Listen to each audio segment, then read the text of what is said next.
The DJI Mini 3 Pro was a game-changing drone back when it was released in 2022. But that was over 2 years ago. How does it hold up in 2024? Let's take a look.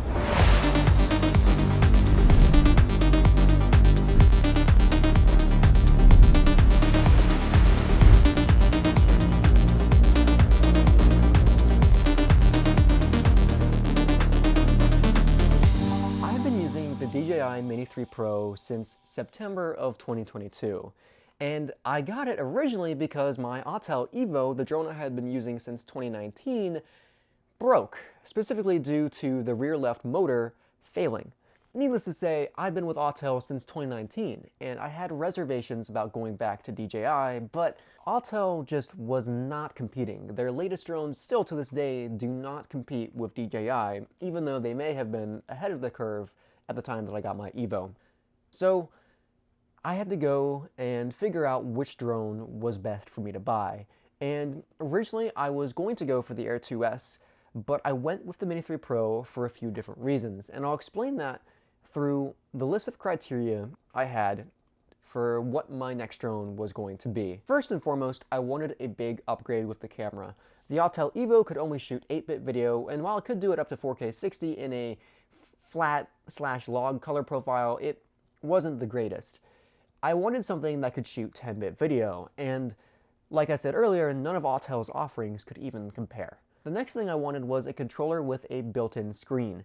Now, the Autel Evo already had that. It was a very tiny, like 3-inch screen on the drone controller. It wasn't touchscreen, but you could still see the drone's camera view on it. And that was pretty convenient, but it wasn't very easy to use. And I only really used it because the Autel Explorer app stopped working.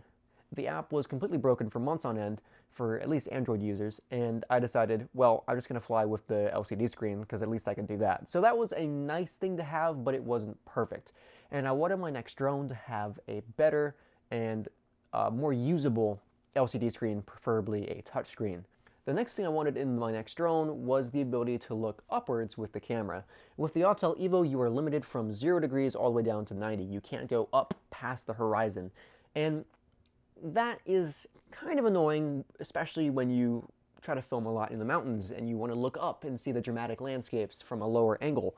But you just couldn't do that, even though the lens was fairly wide on this camera. And even then, at 0 degrees, level, perfectly level, the propellers would still get into the shots, which was incredibly annoying. And so the actual, like, usable field of view on this drone was more like 12 degrees and further down. And so when it comes to finding a new drone that has better gimbal capabilities, pretty much anything is better than that. Now, the last big thing for me that I wanted in my next drone was for it to be able to go fast. And that's because the Autel Evo could fly at up to 45 miles per hour when it worked. And even though it could do 45 miles per hour, I'll be fair and say that it kind of flew like a brick. It would steer very abruptly and the propellers would cover like half the shot if you were even trying to look up. So it wasn't perfect, but it was really fast. It was really cool just to have a drone that could go really, really fast. I got lots of awesome shots filming cars with this drone simply because of the fact that it could go super fast. And so I really wanted speed to be a factor for the next drone I bought. Now, those were the biggest things for me. Obviously, there are other things to consider, such as transmission system, battery life, user interface, compactness of the drone, things of the sort. But overall, I care the most about the camera, the controller, the gimbal, and also the speed. So, once I had figured out what I wanted from my next drone, I began to look into what I could get. Immediately, I had to disqualify Autel. Unfortunately, they just aren't competing anymore. Still to this day, they have not released anything that can come even close to what DJI is offering, and that's really sad, and that could be a topic for another video. I would love to see other companies compete with DJI, but as of right now, DJI is making the best drones. So I had to look there despite my previous bad experiences with DJI. I had to set that aside and just accept that if I wanted a good functioning drone, I would have to go with DJI. The Mavic 3 was out at that point and it looked really cool. However, it was a bit above my price range. I didn't want to spend anything more than $2,000. So I looked down a level to the Air 2S. And the Air 2S was really appealing because it had a 1-inch sensor and could shoot 5.3K video, and it also had a pretty strong transmission system and decent battery life that would have matched the Evo. Now, it was a little bit slower, but again, not the end of the world. The biggest thing was the camera. Second biggest thing, like I mentioned, was actually the controller. And at that time, the DJI Air 2S was not compatible with the latest RC that had a touchscreen. It was compatible with the older DJI Smart Controller, but that used an older transmission protocol, and so I would have been limiting myself by using that. I heard rumors that they were going to make it compatible with the new DJI RC that has the touchscreen, but I waited for a decent amount of time and nothing ever came of it. So I had to look elsewhere. That led me to the Mini 3 Pro, the drone that was released alongside of that new RC controller. And I was hesitant. I'm not gonna lie. I was very comfortable with the power, speed, and even the size of the Autel Evo. It was perfect for me. Going to a drone that was smaller, more brittle and fragile just wasn't very appealing to me. But at the same time, when I saw the specs, I was pleasantly surprised. When the drone first came out, I thought it looked silly. It looked like a little frog. I thought it had a weird design, and I didn't really see it as being worth the price. But then they added 10-bit video, and that pretty much sold me on it. The fact that a drone that can basically fit in your pocket can shoot 10-bit video is just absurd to think about. And so, despite its slower speed, despite its lower wind resistance, despite the fact that it's not built as strongly as the Evo, I decided to buy it. That was a big jump for me, but I was not disappointed. After my first flight, I was genuinely impressed with the whole user experience and how the drone flew. It flew like butter. This drone is butter smooth, and it really handles wind way better than you'd think it would. Obviously, it does hit its limits faster than most drones because it's just so tiny and it is super, super light. It's not the best in the wind, but it can take more than you think. And like I mentioned earlier, because it is a smaller drone, it's not going to be as fast as the Autel Evo. This maxes out at about 35 miles per hour, which is actually pretty similar to the drone I was using before the Autel Evo, my DJI Spark. And this was about 31 miles per hour at its fastest, and that's not the biggest difference in the world, but to be fair, it's almost hard to imagine this thing going 35 miles per hour. It's so tiny, but at the same time, it can go really fast. Another benefit of the Mini 3 Pro is its 4-axis gimbal. I can rotate the camera to shoot vertical photos and also videos, although I don't really do that very much. And it actually is pretty cool. I shoot a lot of subjects that are tall, specifically fire towers and mountains.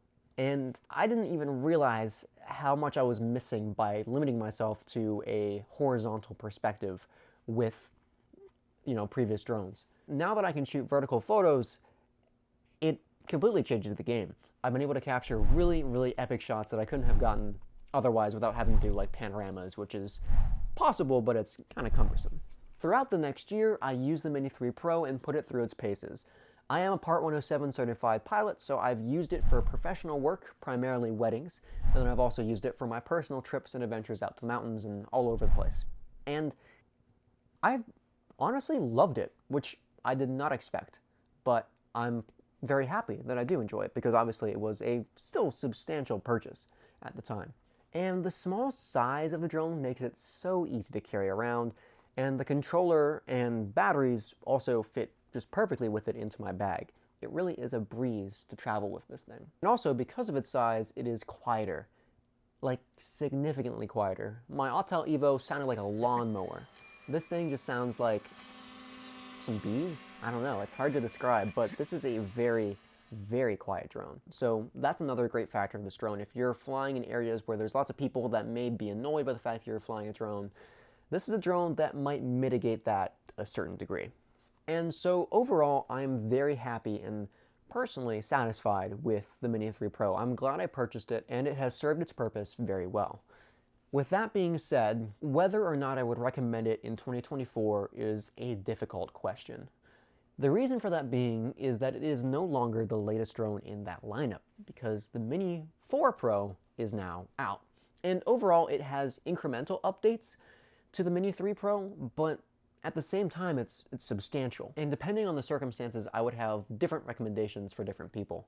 Personally, I don't usually buy old drones because of warranty and also battery cycles. Now, battery cycles you only really have to worry about if you're buying a used drone. If you're buying a drone that just happens to be older and you're buying a new, you have to worry about how long they're going to support the drone for when it comes to warranty. For example, my Autel Evo, I bought it in 2019. They stopped supporting that drone within, I think, 2 years.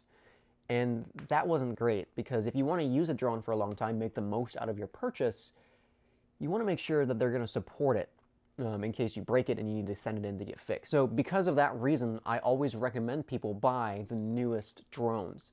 Because they're usually going to be supported for the longest amount of time. Now, if you buy the Mini 3 Pro now, you still may be able to get a warranty for it and DJI Care, all that kind of stuff, but it might not last as long because the drone is over 2 years old at this point. There is a life cycle for each drone that they make, and I feel like every year the life cycle of a drone becomes even shorter because they want you to buy the next one. That's just how business is done, unfortunately. If you're a working professional and you need to have your drone replaced like immediately, in the sense that like if you crash, you need it right now because you're going to do another job like in a few days, it's always best to have the newest drone. The process is so much easier if you have a newer drone. But if you're more of a casual flyer, you may not have to worry about that. You may be fine with just buying a drone, and if they don't support it, they don't support it. Just be careful, and if it breaks, buy a new one.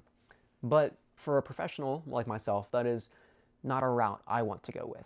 That being said, if you aren't concerned, if you're just flying casually and you don't really care if your warranty expires and the drone breaks, then great. So if you are still really wanting to get the Mini 3 Pro, I will acknowledge it is a great drone, but I will say there are a few things where it comes short of today's standards. The first complaint is the awful, and I mean 100% absolutely awful propellers. Yeah, I get it. It's a tiny drone. You can't always have quick release propellers on a drone of this size.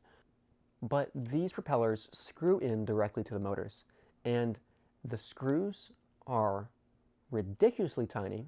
They strip super easily. They fall and get lost. There has to be a better way. The silly little screwdriver they give you to change these doesn't work. It strips the heads of the screws, and then they get stuck in there and you have to pry it all out. And that breaks propellers, and that breaks the drone arms. It's not a good system. It shouldn't be like that. And even the Mini 4 Pro still has, I believe, that system. Every other DJI drone that's not a Mini has quick release propellers, which are perfect. That's great. They just need to figure out how to do quick release propellers on the Minis, because it is absurd. Another issue I ran into was the battery life on the controller. And the battery life on the controller, at first when I got it, was great. I could fly for like a week and do like 6 or 7 flights, maybe even 8 or 9, and I'll be fine. And I'm talking like flights with the Intelligent Plus battery, whatever they call it. It was perfect. But then within a year, the controller would die after the second flight. And I don't know what happened, but that kind of battery degradation is awful. Like, it's borderline unusable without a battery bank plugged into it, because I do not even want to run the risk of the controller dying mid-flight. That would be awful. And so whenever I bring this drone somewhere with me, I have to carry around a portable power bank. That shouldn't be the case, but that just is. And so that's something to be wary of. The battery life might not hold up over time. And if you're buying a used one, you have to be especially careful, because you don't know how good the battery life is on that. And so that's something to consider. And I will say, I have used the next generation controller, and so far it has been good. I have not had any issues with battery life. It works great. So that would be another reason to go with the Mini 4 Pro, because the Mini 4 Pro uses an upgraded version of that controller. And it seems that they may have fixed battery life issues, which is good. One other issue I have with the Mini 3 Pro comes to the gimbal. And the gimbal on the Mini 3 Pro is normally great. Works fine.